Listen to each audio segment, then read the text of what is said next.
Eu quero que vocês comecem a aplaudir a pessoa mais maravilhosa, mais incrível que já passou nessa terra. O nome dele é Jesus. E não parem de aplaudir enquanto eu oro. Pai, no nome de Jesus, essa adoração é para o Senhor. Nós dizemos que esse culto é para o Senhor. É por tua razão que nós estamos aqui.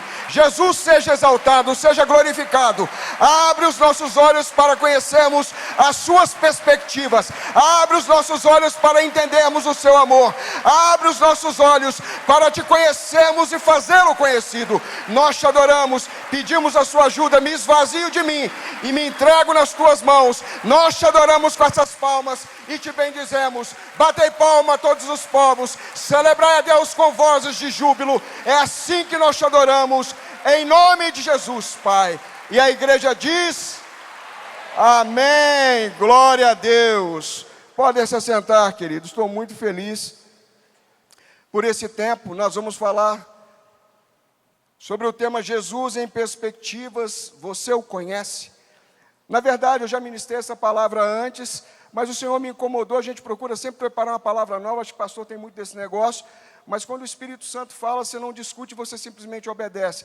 Eu tive o privilégio de falar um pouco dessa palavra num culto na Alfa da irmã Pina, que foi uma bênção. Agradeço sempre o convite quando a gente tem oportunidade. Mas eu quero compartilhar com vocês também. A primeira coisa que eu quero frisar, e que Deus me chamou a atenção, é definir amplamente o que é perspectiva. E longe de querer ser um dicionário, de ser um Aurélio, eu quero conversar com vocês sobre os múltiplos significados que essa palavra nos traz. Perspectiva pode ser o modo como nós analisamos uma determinada situação, um determinado objeto, pode ser um ponto de vista sobre uma situação qualquer em específico. A perspectiva, ela pode apontar para alguma coisa que você vê ao longe, ela pode apontar para uma promessa, para uma possibilidade, para uma probabilidade, para uma situação de contingência, uma situação de esperança.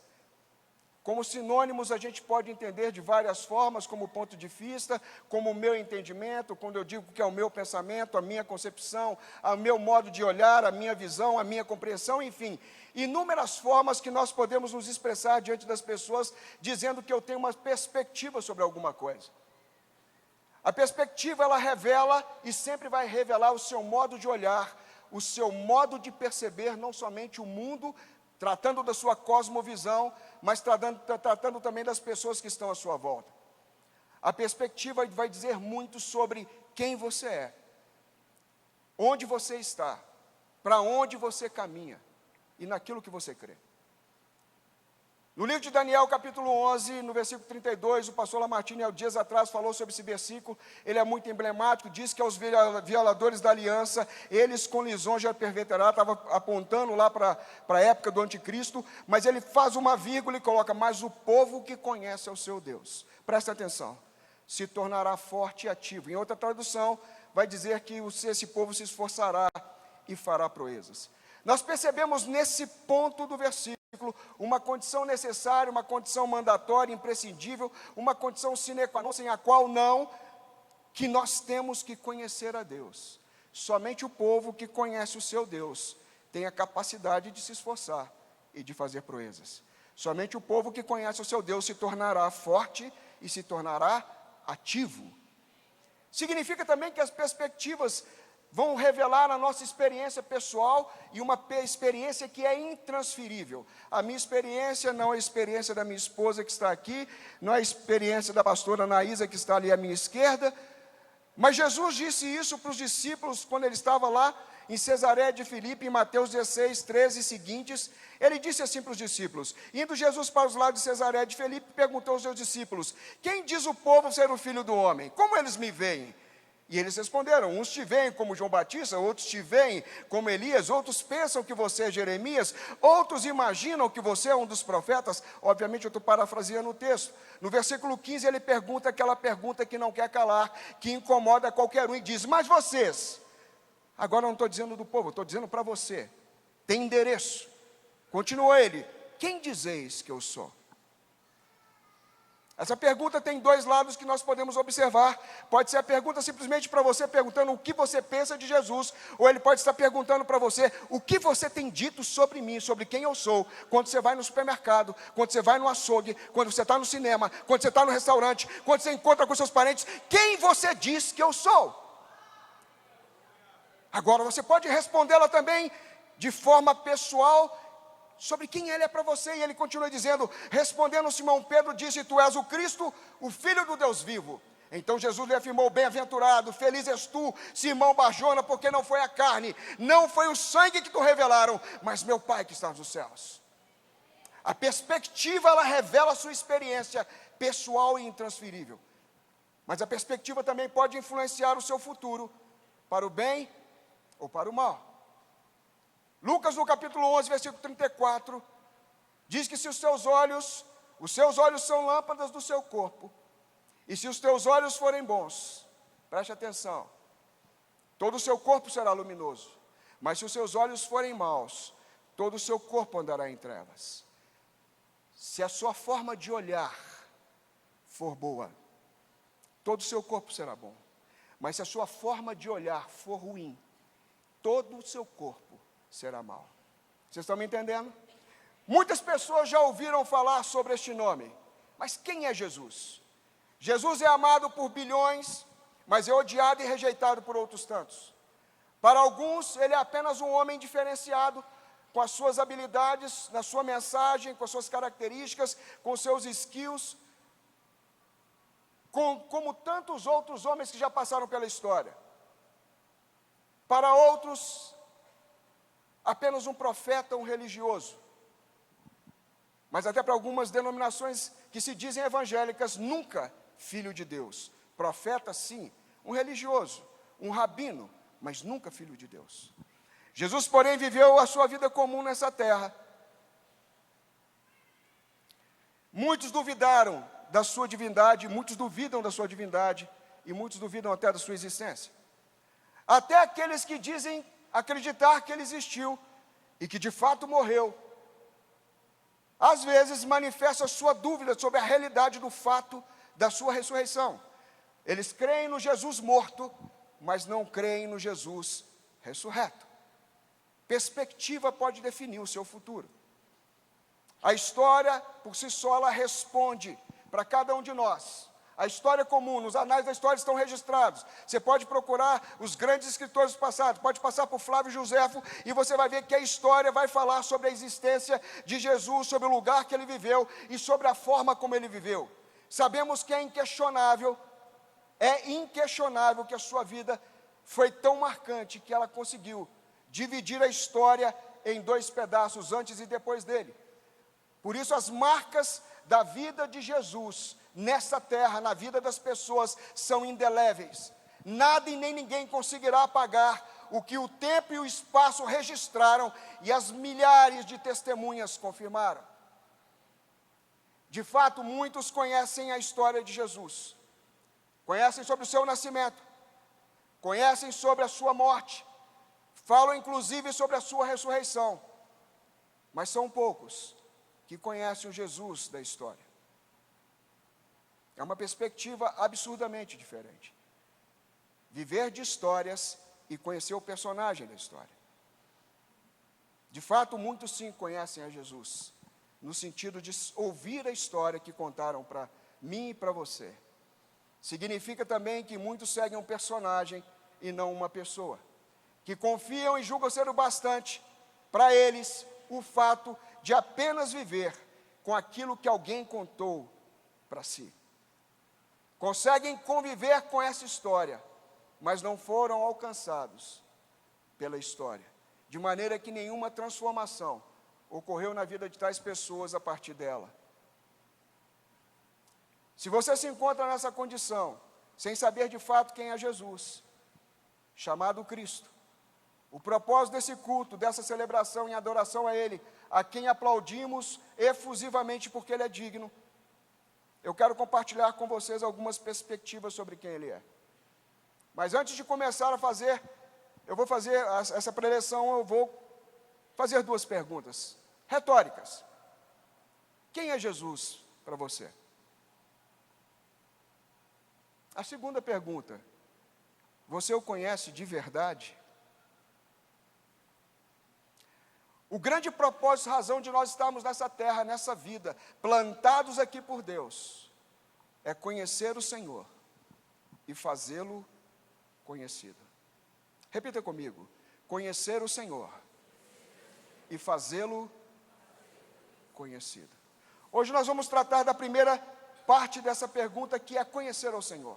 A primeira perspectiva que eu quero compartilhar com vocês é que Jesus é o verbo vivo, a palavra eterna. Nessa perspectiva, eu quero dizer que lá em João capítulo 1, versículos 1 e 2, diz que no princípio era o verbo estava com Deus, e o verbo era Deus. Ele estava no princípio com Deus. Jesus é Deus. Ele é criador e sustentador de todas as coisas, e no versículo 3 do mesmo capítulo 1 de João, todas as coisas foram feitas por intermédio dele, e sem ele, nada do que foi feito se fez.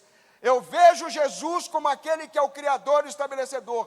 Quando Paulo escreve aos Colossenses, no capítulo 1, do versículo 15 até o 19, ele diz: este é a imagem do Deus invisível, o primogênito de toda a criação, pois nele foram criadas todas as coisas, nos céus e sobre a terra, as visíveis e as invisíveis, sejam tronos, sejam soberanias, quer principados, quer potestades, tudo foi criado por meio dele e para ele. Ele é antes de todas as coisas, nele tudo subsiste, ele é a cabeça do corpo da igreja, é o princípio, o primogênito entre os mortos, para que em todas as coisas ele tivesse primazia, porque aprove a Deus que nele residisse toda a sua plenitude. Jesus é o verbo, ele é a palavra eterna, mas ele também, nesse contexto e nessa perspectiva, ele é a vida. No mesmo versículo 4 do capítulo 1 de João, aí não estava na imagem para vocês, diz que nele estava a vida e que ele era a luz dos homens. Mas João, no seu tratado sobre Jesus, no capítulo 5, 26, ele também vai dizer: porque assim como o Pai tem vida em si mesmo, também concedeu ao Filho ter vida em si mesmo. E ele continua no capítulo 10, 17 e 18, dizendo: por isso o Pai me ama, porque eu dou a minha vida para reassumi-la. Ninguém a tira de mim, pelo contrário, eu espontaneamente a dou. Tenho autoridade para entregar e também para reavê-la, tomá-la de volta. Este mandado eu recebi do meu Pai. Ele é a vida que está nele, sendo ele o verbo eterno, a palavra eterna, não pode ser roubada, não pode ser tirada, mas ela pode ser doada. O papel do verbo vivo, pelo poder da palavra, é um poder de construção, um poder de estabelecimento, um poder de sustentação. Mas ainda dentro do verbo vivo, dessa palavra poderosa e eterna, eu quero compartilhar com vocês, o texto é longo, mas eu vou ler rapidamente. Mas me acompanhem, fiquem comigo. Provérbios 8, de 12 e seguintes, diz o seguinte: eu sou a sabedoria, eu habito com a prudência e disponho de conhecimentos e de conselhos. Meu é o conselho, a verdadeira sabedoria, eu sou o entendimento e minha fortaleza. Ando pelo caminho da justiça, no meio das veredas do juízo. O Senhor me possuía no início da sua obra, antes das suas obras mais antigas, desde a eternidade fui estabelecida, e desde o princípio, antes do começo da terra.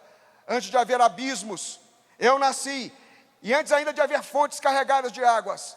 Antes que os montes fossem firmados, antes de haver outeiros, eu nasci. Ainda ele não tinha feito a terra, nem as amplidões, nem sequer o princípio do pó do mundo.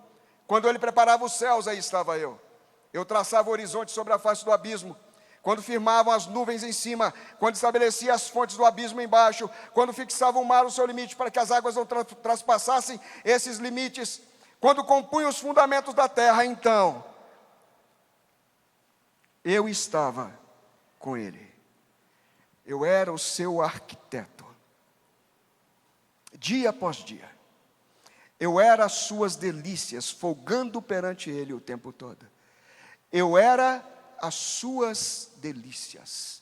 É por isso que vocês ouviram Deus dizer por 2 vezes, no batismo de João e no monte da transfiguração: este é o meu filho amado, em quem eu me comprazo. Este é o meu filho, que me produz delícias. Este é o Filho amado que sempre esteve comigo, desde a criação, desde o antes de tudo, porque Ele é eterno, Ele é Deus. Significa que o Verbo vivo trouxe vida à criação. Se você quiser aplaudir o Senhor, faça isso, mas faça para o Senhor.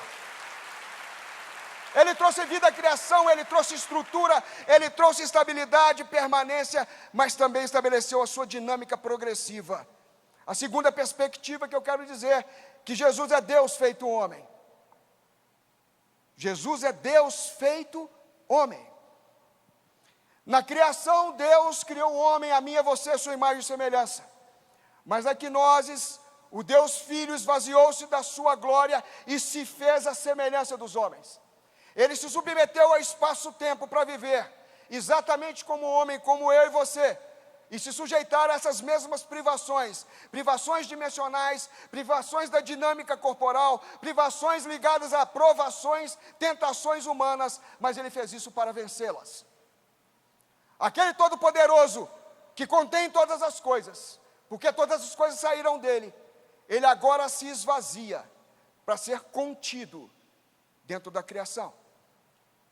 Filipenses 2, 5-8 diz: tendo em vós o mesmo sentimento que houve também em Cristo Jesus, pois Ele existindo antes, na forma de Deus, não julgou com usurpação o ser igual a Deus, antes a si mesmo se esvaziou, atitude voluntária, a si mesmo se esvaziou, assumindo a forma de servo, e aqui a revelação, tornando-se em semelhança de homens, e reconhecido em figura humana. A si mesmo se humilhou, tornando-se obediente até a morte e morte de cruz. Deus inverte o caminho de nos fazer imagem e semelhança. Agora Ele manda o Filho à semelhança do homem. Hebreus 4,12, eu creio que Paulo escrevendo, porque não temos sumo sacerdote que não possa se compadecer das nossas fraquezas. Nós não servimos a um Deus que não sabe o que nós sentimos, nós não servimos a um Deus que não sabe os perrengues que nós passamos, as limitações físicas que o corpo humano tem. Mas nós temos um que em tudo foi tentado, em todas as coisas, a nossa semelhança, mas sem pecado.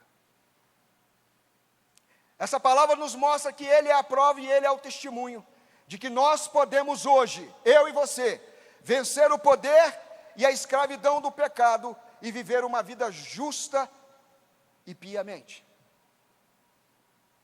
Sem ficar inventando desculpas verdadeiras. Falhamos, somos pecadores, sim, na essência nos tornamos, mas a propiciação que já foi realizada por nós.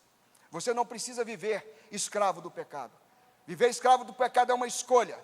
O pecado não é inconsciente, o pecado é uma decisão consciente. Mesmo que nós falhamos, nós nos arrependamos, Ele é consciente e não podemos dizer que Ele é sobrenatural, porque não veio sobre nós nenhuma tentação que não fosse humana. Mas Deus, juntamente com a tentação, Ele já nos envia o escape, Ele não permite que nós sejamos tentados além do nosso limite, Ele quer que nós vençamos. Então Jesus, Ele é o modelo a ser observado, Ele é o modelo não somente a ser observado, mas a ser seguido. Ele é o exemplo absoluto do modo de vida santo e puro que o povo deve ter. É o caminho a ser trilhado. Um caminho para crescimento, um caminho para maturidade, um caminho para o cumprimento do nosso propósito, porque envelhecer é inevitável, queridos, eu sempre falo isso, envelhecer é inevitável, amadurecer é opcional.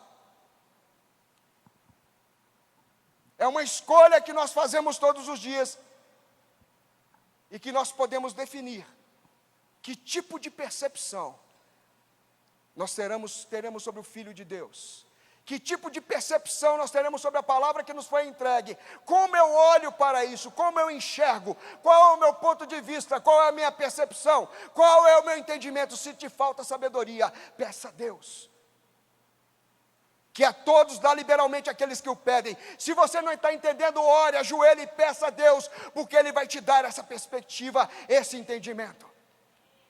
Mas a terceira perspectiva, Jesus, Ele é a semente da mulher. Mulheres, prestem atenção. Ele é a manifestação absoluta do plano de Deus. Jesus é a semente da mulher que foi prometida que viria ao mundo. Satanás, no início, ele tentou e conseguiu desconectar o homem de Deus por conta do pecado. Nós entendemos isso no texto de Isaías 59, de 1 a 3, que diz: eis que a mão do Senhor não está encolhida para que não possa salvar, nem surdo o seu ouvido para que não possa ouvir, mas as vossas iniquidades fazem separação entre vós e o vosso Deus, e os vossos pecados encobrem o seu rosto de vós, para que não vos ouça. Porque as vossas mãos estão contaminadas de sangue, os vossos dedos de iniquidade, os vossos lábios falam mentiras e a vossa língua profere maldade. Significa que Satanás conseguiu derrubar o homem da sua posição de príncipe, roubando, furtando aquilo que lhe tinha designado, porque a Bíblia diz que os céus dos céus é do Senhor, mas a terra ele deu aos filhos dos homens. Salmo 116, 15. Após a queda promovida por Satanás, Deus imediatamente entrou com provisão e resgate para o homem, porque Deus é inclusivo e por meio de Jesus, através do seu Filho, o verbo que se encarnou, o verbo que se fez carne, ele traria o homem de volta para dentro dos seus planos. Você sabe qual é o plano de Deus? Eu quero dizer que eu bem sei, sou eu que bem sei o plano que eu tenho a respeito de cada um de vocês. É plano de paz, plano de bem, não é plano de mal, para dar para você futuro e esperança. Esse é o plano de Deus, esse é o resgate, esse é o motivo pelo qual Jesus veio ao mundo para te reinserir num plano que Deus tem para você. Mas Deus é sensacional, Deus é tremendo, o meu coração treme por dentro, porque quando eu leio essa palavra, o Senhor fala comigo profundamente, fala: filho, eu vou usar o improvável. Deus usou a humanidade de uma mulher. Preste atenção, mulher. Um ser frágil que está relatado lá em 1 Pedro 3,7, lá diz a palavra que a mulher é a parte mais frágil, é a Bíblia que está dizendo. Eu sei que vocês são fortes em muitas questões, mas nesse quesito a Bíblia está dizendo que vocês são frágeis, e Satanás se aproveitou da fragilidade, que se tornou o personagem central da queda. Ele se aproveitou disso para derrubar, para jogar para baixo, para deixar que a mulher fosse desacreditada, desmerecida, diminuída, difamada. Mas Deus usou da humanidade de uma mulher frágil, sabe para quê? Para trazer a divindade ao mundo. Ele usa da humanidade para trazer a divindade.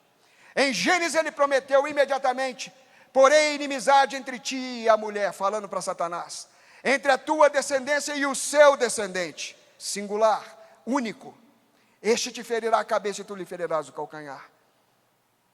Mas os profetas continuam bradando essa verdade, Isaías 7,14, portanto o mesmo Senhor, porque o mesmo Senhor que falou em Gênesis, o mesmo Senhor que fez a propiciação desde o começo, o mesmo Senhor vos dará o sinal, e eis que uma virgem, uma mulher, conceberá e dará à luz a um filho, e será chamado o seu nome Emanuel, Deus conosco. Mas ele continua a revelação em Lucas 1, 28 a 33, ele falando agora para Maria, e entrando um anjo onde ela estava, disse: alegra-te muito, presta atenção, favorecida.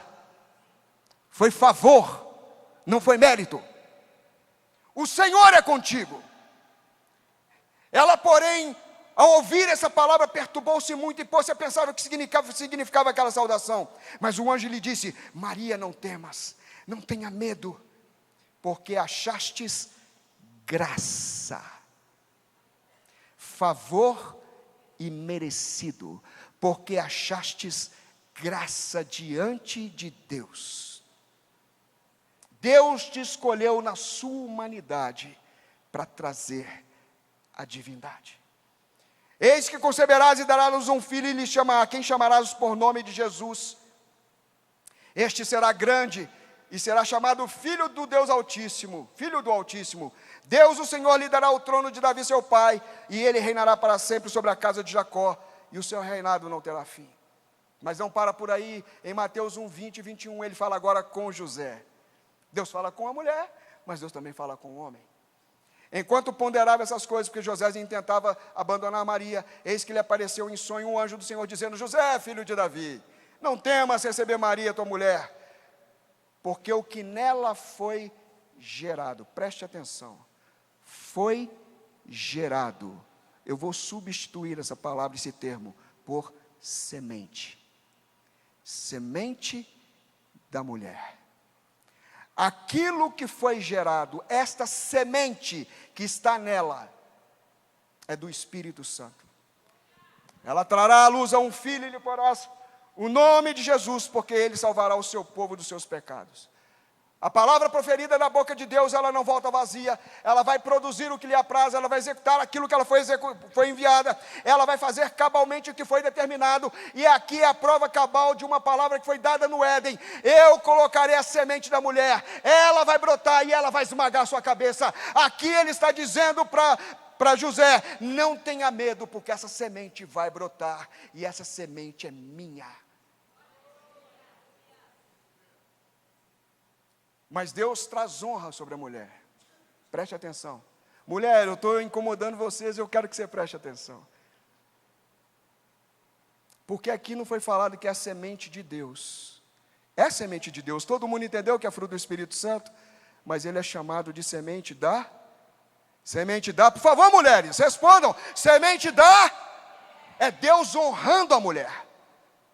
Onde Satanás que plantar a desonra, eu plantarei a honra. Onde abundou o pecado, vai superabundar a graça. Aquilo que você tentou excluir, eu vou colocar para dentro. Querido, você não precisa ser uma feminista para poder ser honrada. Seja filha de Deus, arrume a tua coroa, tome a posição e ande como filha de Deus. Isso é o suficiente, isso é o bastante.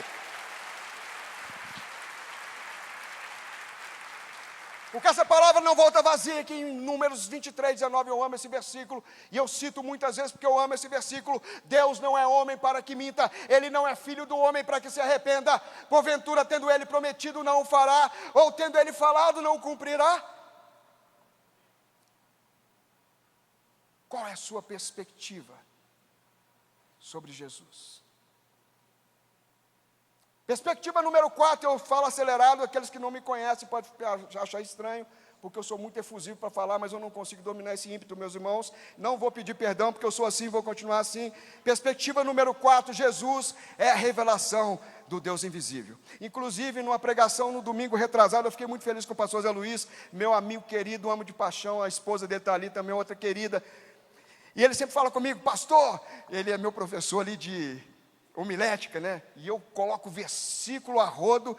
Ele fala: você pode medir os versículos. Aí essa pregação, ele virou para mim, eu estava sentado, e ele fez uma pregação maravilhosa, falando sobre esperança, e ele falou assim: hoje eu estou no estilo pastor Rubem, com muitos versículos. Eu falei: oh glória! Queridos, eu falo a palavra de Deus, que a palavra de Deus é que tem que ser honrada, amém? Se você não lê o versículo, você vai aprendê-lo, você vai ouvi-lo, guarda no teu coração. A quarta perspectiva, Jesus é a revelação do Deus invisível. Profetas de todas as gerações apontaram para Jesus.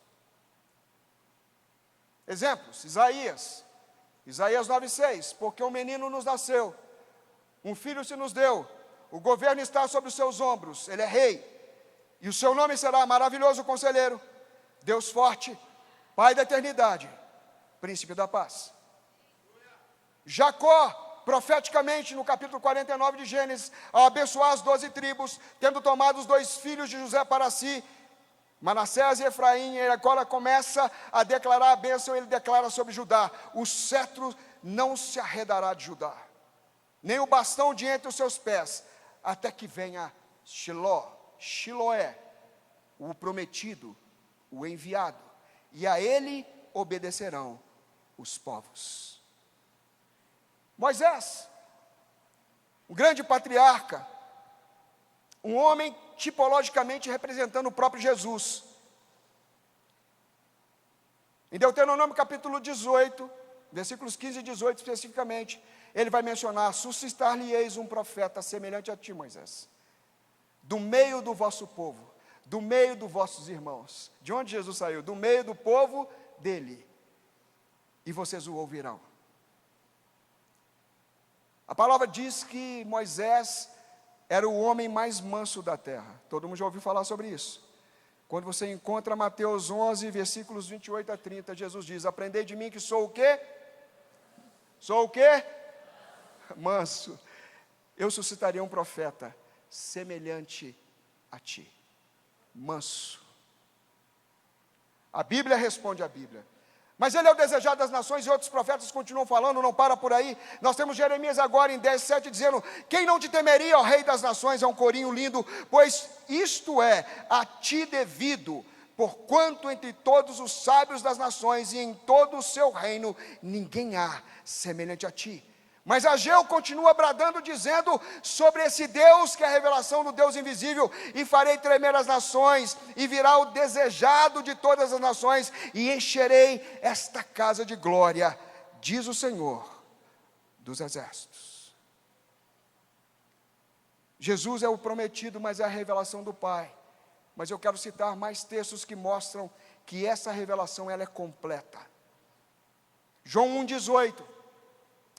Ninguém jamais viu a Deus. Entendido? Ponto e vírgula. Vamos continuar a frase que traz significado. O Deus unigênito, qual é o nome dele? O Deus unigênito, qual é o nome dele? Que está onde? No seio do Pai. Porque ele e o Pai são um. João 10:30, eu e o Pai somos um. O Deus invisível revela-se pelo Deus unigênito, que está no seio do Pai.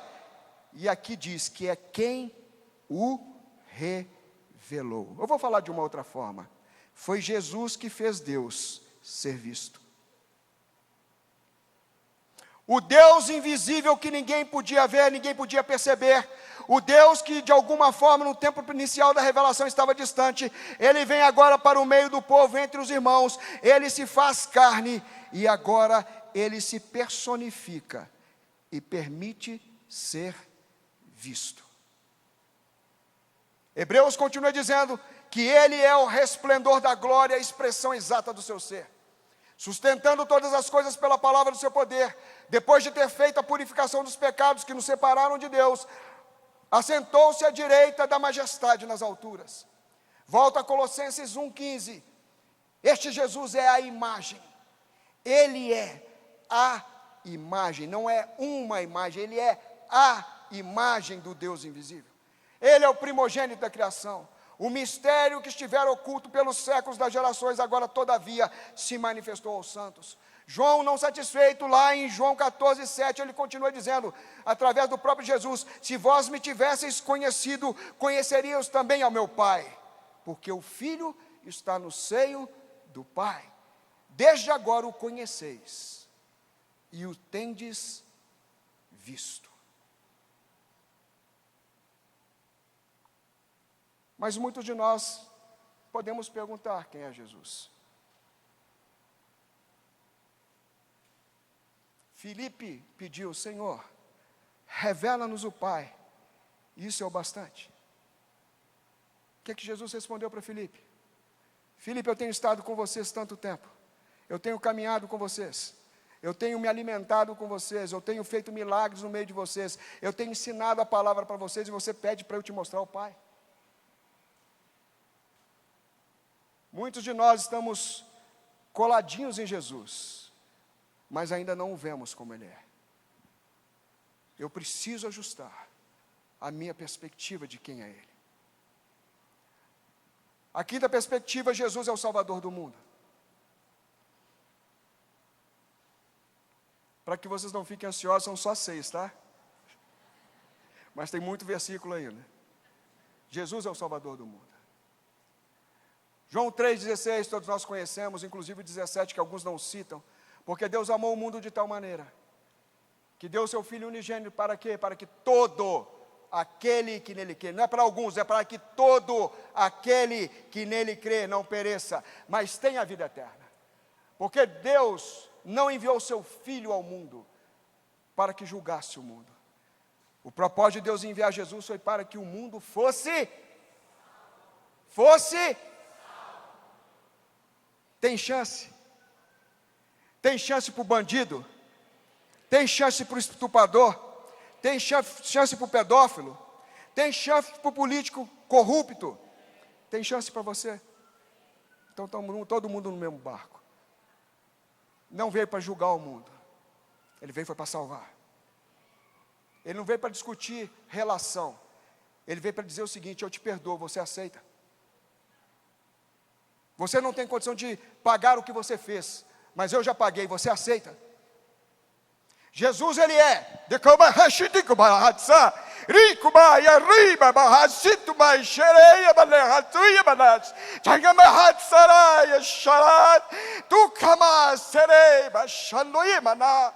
recebe a glória, Jesus. Ele é a resposta de Deus aos anseios da salvação de cada alma desesperada que clama. Ele é a resposta para a humanidade perdida, que vive uma vida sem sentido e sem significado. Ele é a resposta para todos aqueles que carregam um vazio inexplicável dentro de si. Rebaixa.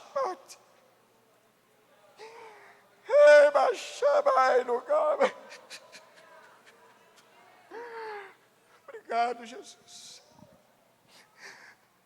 Um vazio inexplicável dentro de si, à procura de algo que não conseguem discernir.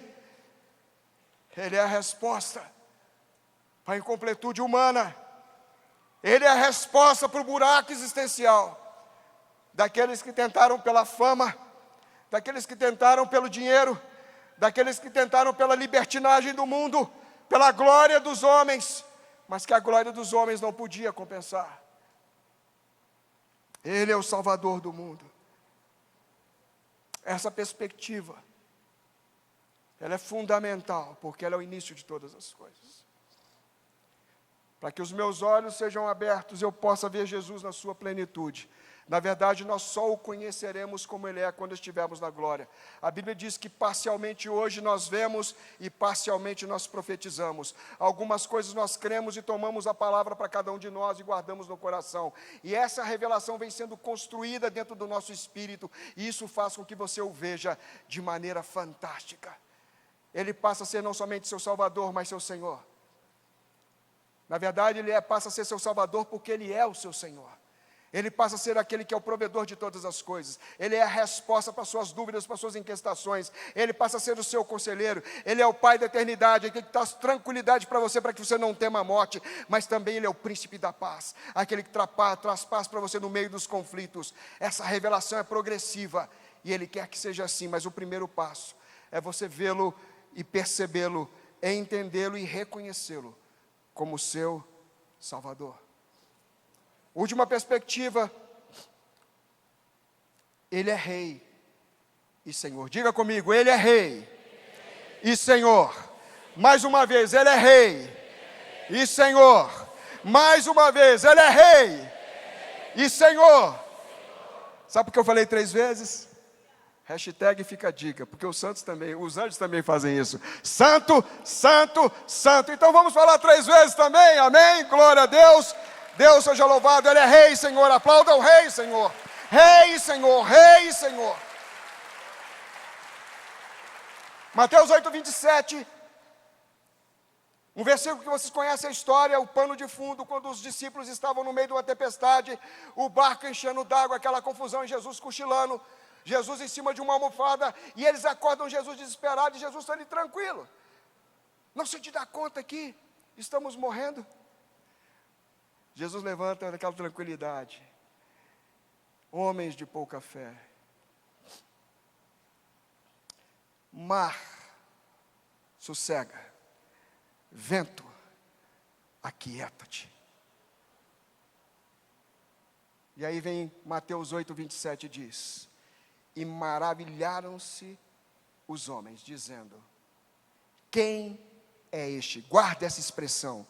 Quem é este que até os ventos e o mar lhe obedecem? Eu estou falando sobre Jesus. Eu estou falando para vocês sobre o Jesus que você conhece. Não cabe a mim julgar o quanto você o conhece. Mas a pergunta para você é: quem é este? Você está num barco atribulado.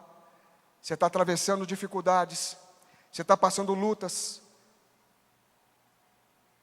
parece que o mar vai te submergir, Mas a pergunta é: quem é este que até os ventos e o mar lhe obedecem? Atos 2, 34 a 36. Porque Davi não subiu aos céus, mas ele mesmo declara: disse o Senhor ao meu Senhor: assenta-te à minha direita, até que eu ponha os teus inimigos ao sobreestado dos teus pés. Esteja absolutamente certa, pois, toda a casa de Israel, de que a este Jesus, que vós crucificastes, Deus o fez Senhor e Cristo. Os homens podem fazer o que quiser com Jesus. Deus não vai te impedir de fazer o que você quiser com Jesus. Vou repetir mais uma vez. Deus não vai te impedir de você fazer o que quiser com Jesus. Alguns na Avenida Paulista, você sabe ao que eu me refiro, que se sentem menosprezados, minoria, etc. e tal, fizeram muitas coisas com aquilo que poderia representar Jesus para os cristãos. E muitos ficaram indignados. Você viu Deus descer do céu e brigar? Não. Sabe por quê, queridos? Por mais que seja uma representação emblemática do nosso Cristo, aquele não é o nosso Cristo. O nosso Cristo está nos céus, vivo, ressurreto, à direita do Pai, inabalável, intocável, incontaminável, inconfundível. Os homens podem fazer o que quiserem, mas o que importa é o que Deus fez. Deus o fez Senhor e Cristo. Salmo 24, verso 1, ao Senhor pertence a terra e tudo que nela se contém, o mundo e os que nele habitam. No versículo 7 ele começa, aí dá vontade de tocar tambor. Levantai, ó porta, as vossas cabeças. Levantai, ó portais eternos, para que entre o Rei da Glória.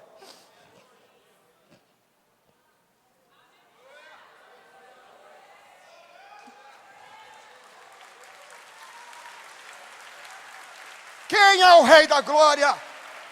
Quem é o Rei da Glória? O Senhor, forte e poderoso, não aquele da avenida, humilhado, ultrajado, não aquele da Sapucaí, com o demônio arrastando. Ele é o Rei da Glória, Senhor forte e poderoso, o Senhor poderoso nas batalhas. Levantai a porta as vossas cabeças, levantai a portais eternos, para que entre o Rei da Glória. Quem é este Rei? Ele é Roma Shari Hamaras, Yeshua, Ramashia, Menat Zeret, Yeshua, Hanat Zerit, Vemeler, Hayerudim. O Jesus Nazareno, Rei dos Judeus, que foi crucificado, mas hoje é Senhor em Cristo. Glória ao seu nome.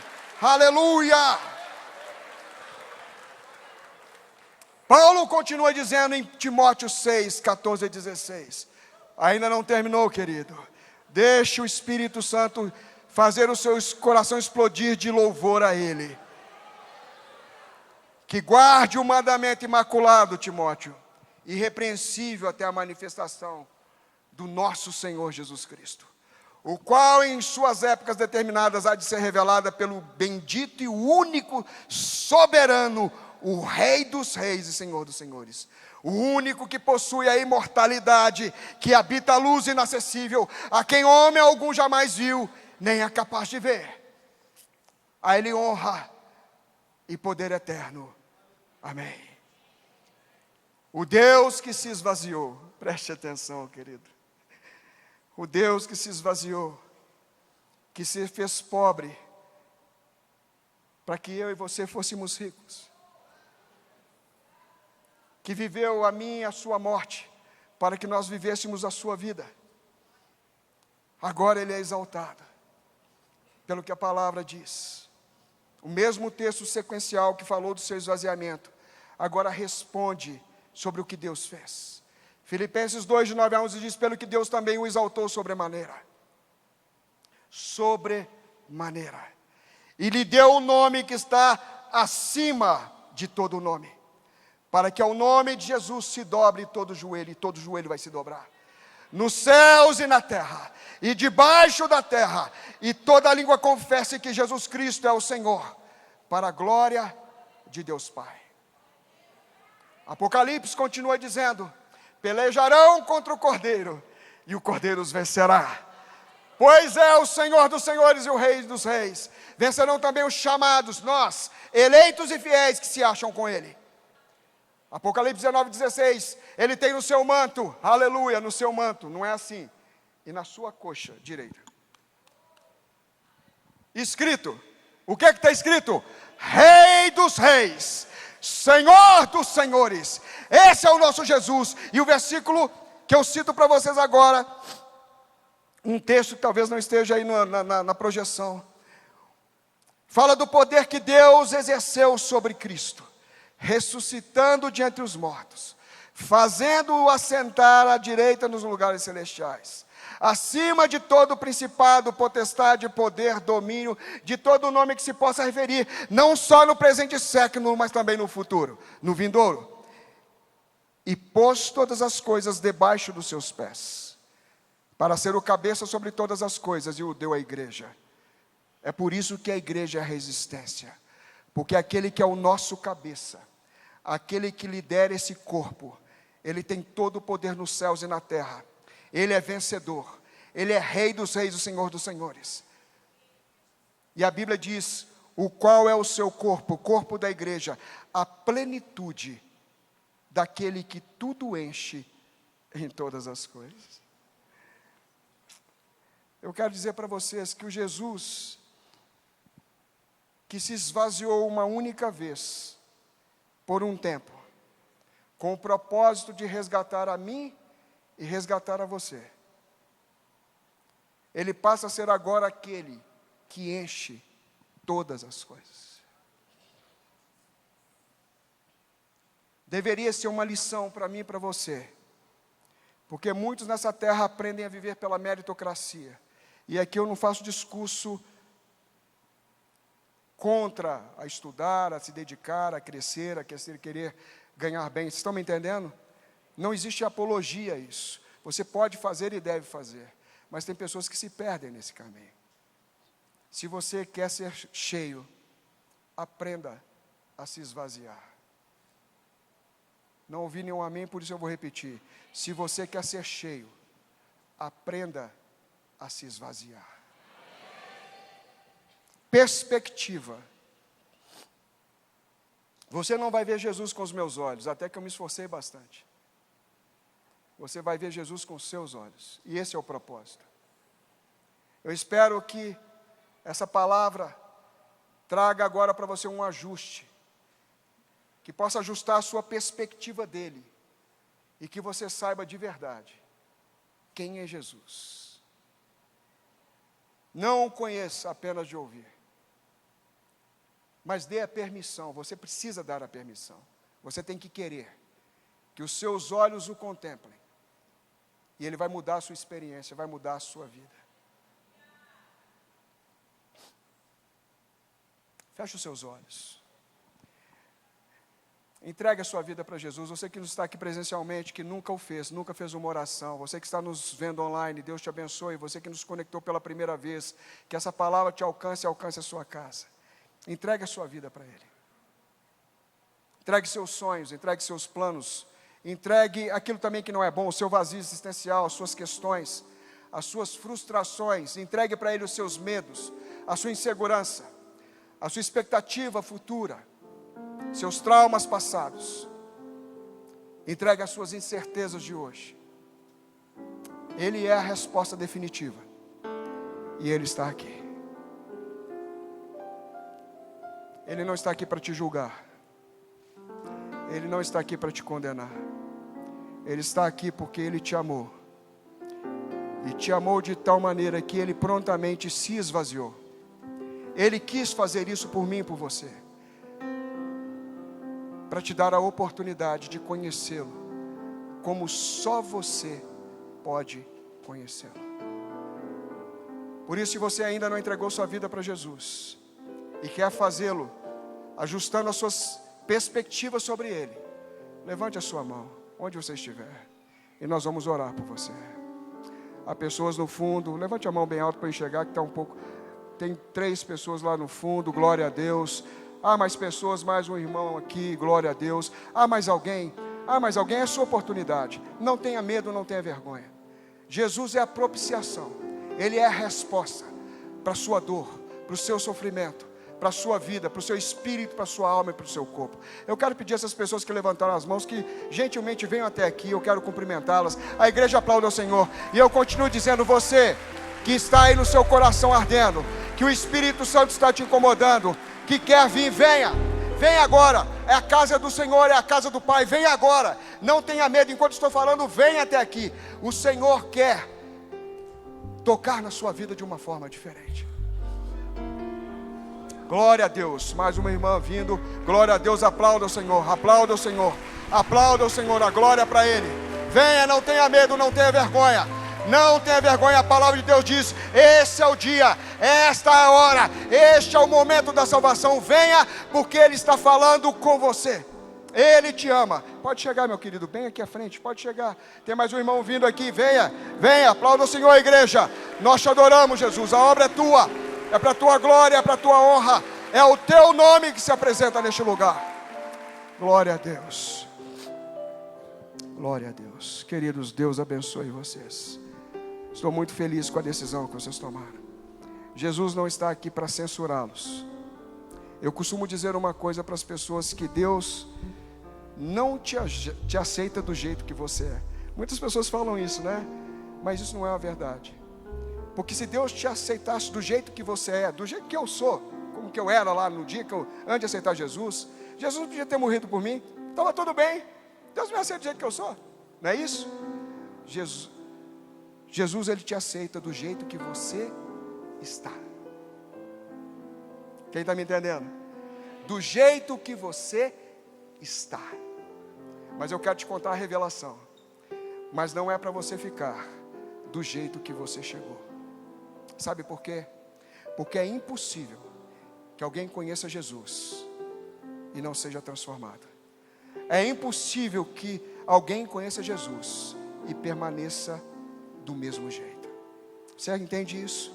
Quero que você feche os seus olhos, repita comigo essa oração.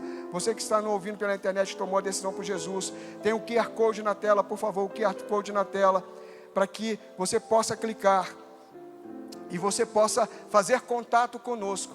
Lendo esse QR Code, preenchendo os dados, vai cair essa informação para todos nós, e nós teremos o maior prazer de contactar vocês. Orem comigo assim: Senhor Deus, hoje eu posso te chamar de Pai. Eu aceito a Jesus Cristo como meu Senhor, como meu Salvador. Perdoa os meus pecados, perdoa as minhas falhas, as minhas fraquezas, inclusive aquelas que eu estou pensando agora, Jesus, que eu não consigo vencer ainda. Mas eu venho, como foi feito o apelo, do jeito que eu estou, porque a promessa é que o Senhor me aceita, e que o Senhor tem poder para transformar a minha história. Eu te agradeço por uma nova perspectiva que eu tenho do Senhor. Escreve o meu nome no livro da vida. Eu quero viver com o Senhor para sempre. Mas eu quero te pedir alguma coisa a mais, Senhor. Eu quero ser semente. Eu quero ser semente na minha casa, no meu trabalho, no meu grupo de relacionamento. Eu quero que as pessoas conheçam a Jesus e que eu possa ser usado pelo Senhor para também dar a eles uma nova perspectiva do Filho de Deus. Amém.